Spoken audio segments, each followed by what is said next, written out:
My readings of the fin de siècle Gothic are necessarily filtered through the lens of the 20th century, 1900s, theorists who have shaped my own thinking.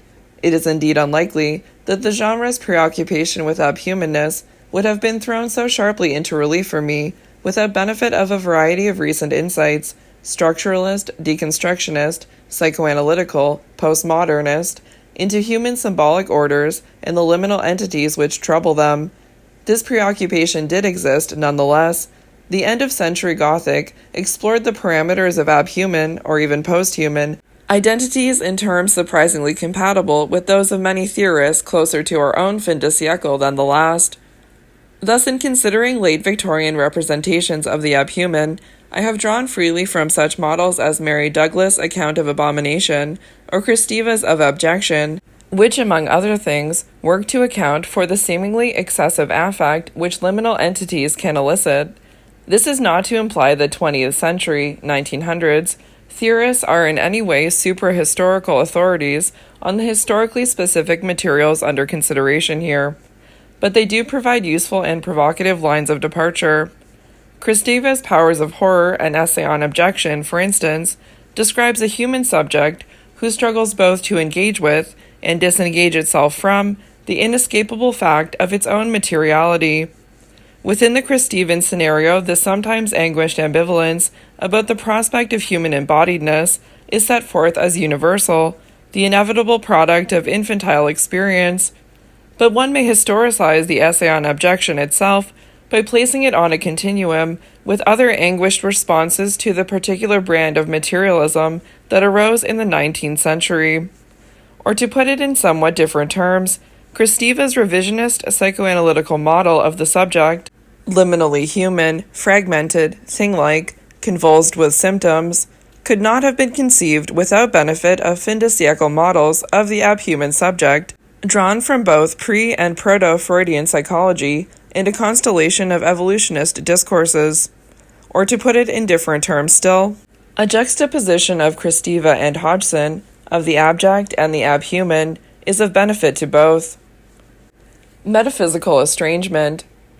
Though horror and revolting nausea rose up within me, and an odor of corruption choked my breath, I remained firm. I was then privileged or accursed, I dare not say which, to see that which was on the bed, lying there black like ink, transformed before my eyes, the skin and the flesh and the muscles and the bones, and the firm structure of the human body that I had thought to be unchangeable and permanent as adamant, began to melt and dissolve. Here, too, was all the work by which man had been made repeated before my eyes. I saw the form waver from sex to sex, dividing itself from itself, and then again reunited. Then I saw the body descend to the beast whence it ascended, and that which was on the heights go down to the depths, even to the abyss of all being. I watched, and at last I saw nothing but a substance as of jelly. Then the latter was ascended again. For one instant I saw a form, shaped in dimness before me, which I will not further describe, but the symbol of this form may be seen in ancient sculptures, and in paintings which survived beneath the lava, too foul to be spoken of, as a horrible and unspeakable shape, neither man nor beast, was changed into human form. There came finally death. Arthur Machen, The Great God Pan. At the center of Arthur Machen's 1890 novel The Great God Pan is a woman of many aliases, named most consistently as Helen Vaughan. She is, despite her surpassing beauty, a woman of blackest infamy, though the text refuses to do more than vaguely characterize the nature of her crimes. Helen Vaughan's genealogy is striking enough. She is the product of experimental neurology and of certain obscure primitive forces, as these are brought to play across the body of a 17-year-old virgin named Mary. Dr. Raymond, a neurologist and devotee of transcendental medicine, surgically alters Mary's brain, the point of the operation being to level utterly the solid wall of sense. With a touch of the knife, says Dr. Raymond, I can complete the communication between this world of sense and we shall be able to finish the sentence later on. The ancients, he explains, called such a communication seeing the great god Pan. The operation is successful. Mary sees the great god Pan, But she is reduced to irremediable idiocy, and 9 months later, presumably having been impregnated by Pan himself, she gives birth to Helen Vaughn and dies. Helen grows into a terrible maturity, leaving behind her a string of victims. She begins with Rachel, a pubescent girl, and later devotes herself to the ruin of adult men. None of these are victims directly of murder. They succumb suddenly to heart failure, commit suicide, or die more slowly of nervous prostration as a result of what they have seen in Helen's presence, or seen occur across the metamorphic body of Helen herself. As to what exactly this might be, the text remains coy, though it is clearly sexual in nature. Herbert, Helen's erstwhile husband, relates how that woman, if I can call her woman, corrupted my soul, and his corruption began on their wedding night. Sitting up in bed, she spoke in her beautiful voice, spoke of things which even now I would not dare whisper in blackest night. As acute suicidal mania spreads through the bachelor population of aristocratic London, various gentlemen are seen, immediately before their self-inflicted deaths, emerging from Helen's doorway at unseemly hours of the morning, with an infernal medley of passions etched on their faces, furious lust, and hate that was like fire, and the utter blackness of despair. The text hints at a correspondence between Helen's perverse activities and primitive orgiastic rites said to have been practiced by certain of the ancient Romans, cultists of Pan, who once inhabited Britain. The great god Pan, the text indicates, is a presence impinging upon human realities, but not explicable within human symbolic systems. Though embodied, this god exists at the juncture of various bodily identities, and is neither man nor beast, neither the living nor the dead, but all things mingled, the form of all things, but devoid of all form. Helen Vaughn's body at the moment of her death is similarly undifferentiated, changing and melting from woman to man, from man to beast, and from beast to worse than beast. When introducing some of the thematic, rhetorical, and narrative strategies characteristic of the fin de siècle Gothic, one could do worse than begin with a summary of the great god Pan. Readily identifiable as sensationalist, excessive, its plot is typical within the genre in figuring sexuality as horrific, identity as multiple, the boundary between science and supernaturalism as permeable, and the normal human subject as liable to contamination, affective, moral, and physical, by the Gothicized subject. Central to it all is the spectacle of the human body that one had thought to be unchangeable and permanent as adamant, beginning to melt and dissolve. The spectacle of Helen's body losing sexual specificity, species specificity, and the specificity that distinguishes form from matter, as she becomes a substance as jelly, and finally metamorphosing into a thing so terrible as to resist or exceed language. The inadequacy of language, as the novella struggles to depict and contain the abhuman realities with which it is obsessed, is predominantly foregrounded in the great god Pan. The text consistently sheers off into a Gothic rhetoric of the ineffable. Pan is a horror which we can but hint at, which we can only name under a figure. Helen commits nameless infamies, and her human flesh has become the veil of a horror one dare not express. Even in the fairly graphic scene of Helen's deathbed metamorphosis, the text can only suggest the nature of the final, most horrible transformation, from beast to worse than beast. Rhetorical obfuscation, this refusal to name, finds its parallel in a variety of narrative strategies which serve to disrupt the smooth transmission of the story. For the basic plot of the great god Pan, as I've described it, is extraordinarily difficult to reconstruct.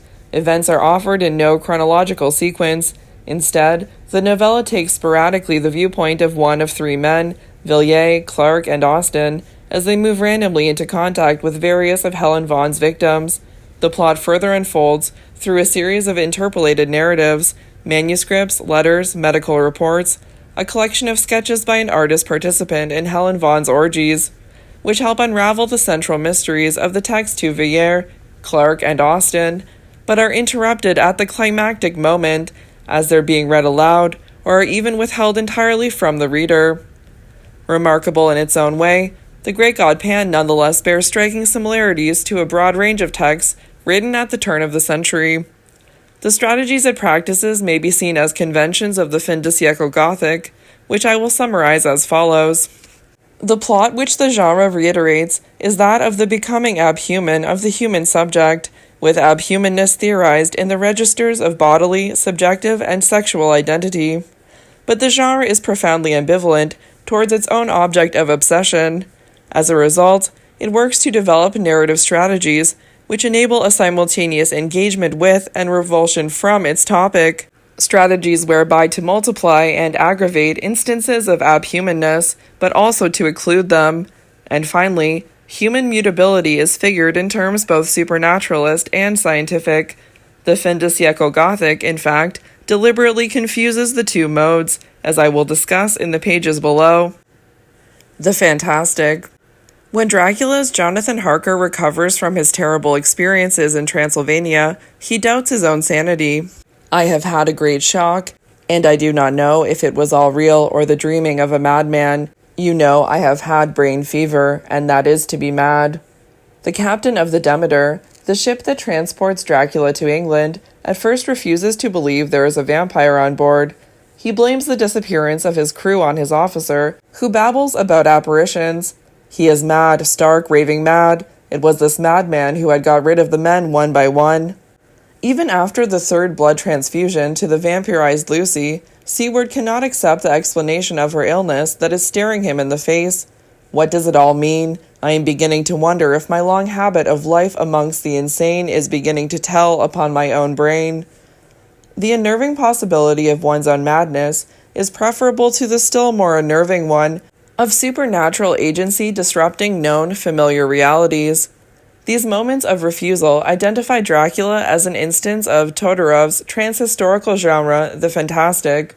What distinguishes the genre, according to Todorov, is the prolonged period of hesitation undergone by the character, and by extension the reader, who witnesses the incursion of supernaturalism into a natural world. In a world which is indeed our world, the one we know, a world without devils, sulfides, or vampires, there occurs an event which cannot be explained by the laws of this same familiar world. The person who experiences the event must opt for one of two possible solutions. Either he is the victim of an illusion of the senses, or a product of the imagination, and laws of the world then remain what they are, or else the event has indeed taken place. It is an integral part of reality, but then this reality is controlled by laws unknown to us. The fantastic occupies the duration of this uncertainty. The fantastic is that hesitation experienced by a person who knows only the laws of nature, confronting an apparently supernatural event. The fantastic presents what Andrzej Zorzelski calls a textual confrontation of two models of reality, and signals in various ways, through a massing of rhetoric around the supernatural event, through descriptions of the disbelief or terror experienced by the character who witnesses the event, that the confrontation is a distressing one. This sense of metaphysical estrangement, instantiated by the fantastic, enables one to distinguish it from such related genres as the fairy tale and allegory, in which supernatural or magical events are accepted by character and reader alike with a certain nonchalance. In theory, at least, one should be able to distinguish the fantastic from science fiction along the same lines. Darko Suvin defines science fiction as a genre distinguished by the narrative dominance of a fictional novelty, novum, innovation, validated both by being continuous with a body of already existing cognitions and by being a mental experiment based on cognitive logic. Though the science fiction text depicts fantastic events, in other words, these do not violate the precepts of reality, however defined within its host culture. Rather, the science fiction text represents extraordinary possibilities that are consistent with, and may be logically derived from, the knowledge systems of the culture in which it was written. In Zagorowski's terms, there is no confrontation of models of reality in the science fiction text, for the text commences in and develops an alternate reality. Gothic science. However, the distinction between science fiction and the fantastic is difficult to maintain in the case of the fin de siècle Gothic, which could readily be subsumed within either category. Ed Block Jr. suggests that the Victorian Gothic may be characterized by its modification of earlier Gothic themes, madness, bloodlust, and evil genius, in terms of evolution theory, particularly fin de siècle evolutionist psychology. Donald Lawler proposes a new genre, the hybrid form of Gothic sci-fi. This hybrid genre is a vehicle of expression for humanizing, however erratically and grotesquely, the unrepresented in nature, as implied in the scientific concepts of devolution, randomness, indeterminacy, and the rest of the new ideas that enthralled the 19th century mind to powerful metaphors of despair. Judith Wilt's claim is that, in or around December 1897, with the publication of H.G. Wells' The War of the Worlds, Victorian Gothic changed into Victorian science fiction. Suvin argues that a SF narration is a fiction in which the SF element, the novum, is hegemonic, that is, so central and significant that it determines the whole narrative logic. Few of the texts I will discuss fit this criterion, yet all of them thematize or otherwise incorporate scientific discourses, featuring scientist protagonists, doctors, psychologists, chemists, anthropologists, natural historians, describing scientific experiments, quoting scientific jargon. The fin de siècle Gothic consistently blurs the boundary between natural and supernatural phenomena, hesitating between scientific and occultist accountings of inexplicable events. The realm the genre explores is the gray area at the borderline between known and unknown, or extra-rational phenomena, with the supernatural defined not as the occult per se, but as the product of mysterious natural forces the scientist has not yet been able to explain. In Hugh Conway's Cariston's Gift, 1886, a doctor psychologist who observes Cariston's powers of second sight asks, could it be possible, could there be in certain organizations powers not yet known, not yet properly investigated? Or as a professor of mesmerism and clairvoyance complains in Joseph Hawking's The Weapons of Mystery, 1890, our science, which is really the queen of sciences, is disregarded. Never mind, our day will come. One day all the sciences shall bow the knee to us, for we are the real interpreters of the mysteries of nature.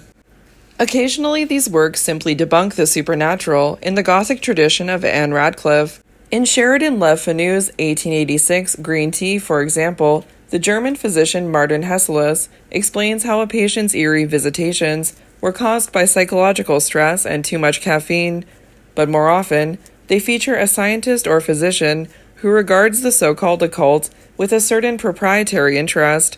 In Richard Marsh's The Beetle, 1897, after witnessing the Oriental villainess's metamorphosis from woman to scarab, Sidney Atherton, chemist and general inventor, writes, I feel as an investigator might feel who has stumbled, haphazard, on some astounding, some epoch-making discovery.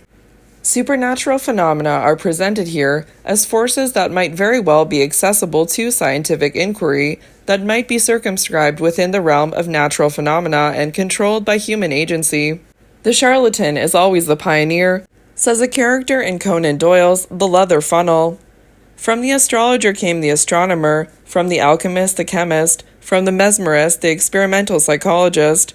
Even such subtle and elusive things as dreams will in time be reduced to system and order, and the topic will no longer be the amusement of the mystic, but the foundations of a science.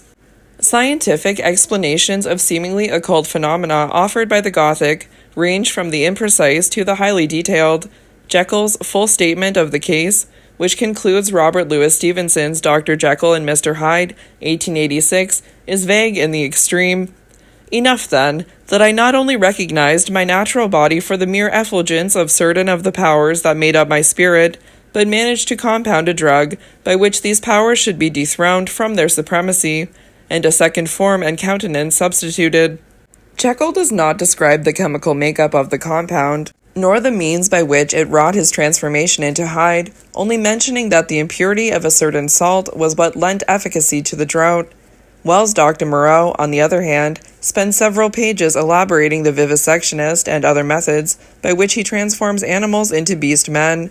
Wells was careful to base Moreau's explanation on recognizable experimental procedures. Wells in fact concludes The Island of Dr. Moreau with a sober afterword, in which he warns that, strange as it may seem to the unscientific reader, there can be no denying that the manufacture of monsters, and perhaps even quasi-human monsters, is within the possibilities of vivisection. Considered in this light, Moreau might be classed as science fiction. The The scientific novum dictates the whole narrative logic, and is continuous with a body of already existing conditions, and indeed Suvin claims Moreau as a true example of the genre. Nonetheless, Moreau might also be classed as Gothic, most notably in its deployment of certain rhetorical and narrative strategies. In emphasizing the horror Moreau's abhuman creations arouse in the narrator Prendick, the text labors to create that sense of metaphysical estrangement Todorov describes as the crucial element of the fantastic. The textual affect that masses itself around the beast people is intensified as much as possible by a series of typically Gothic narrative devices. The prolongation of uncertainty and suspense, descriptive passages marked by their vagueness and obscurity, narrative elisions, evasions, and discontinuities. The science practiced by Moreau is moderately plausible, but the text frames its results as Gothic. I am finally less interested in the generic classification of a text like Moreau than in its reconfiguration of scientific discourse. The fin de siècle Gothic stands in ambivalent relation to the contemporary sciences, which on the one hand it demonizes, and on the other cites as resources, whose prestige and authority lend credence to its own sensational plot structures. In the middle of Dracula, the Dutch psychologist Van Helsing launches into a bizarre rant to his former student Dr. Seward. He is preparing his friend for the revelation that vampires do exist, even in the everyday modern world. The ultra-rationalist Seward, however, will have none of it. Van Helsing chides him in his quaint, imperfect English. "You are a clever man, friend John. You reason well, and your wit is bold, but you are too prejudiced. You do not let your eyes see, nor your ears hear, and that which is outside your daily life is not of account to you. Do you not think that there are things which you cannot understand, and yet which are? That some people see things that others cannot? But there are things old and new, which must not be contemplated by men's eyes, because they know, or think they know, some things which other men have told them.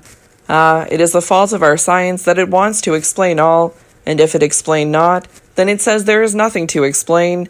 But yet we see around us every day the growth of new beliefs, which think themselves anew, and which are yet but the old, which pretend to be young."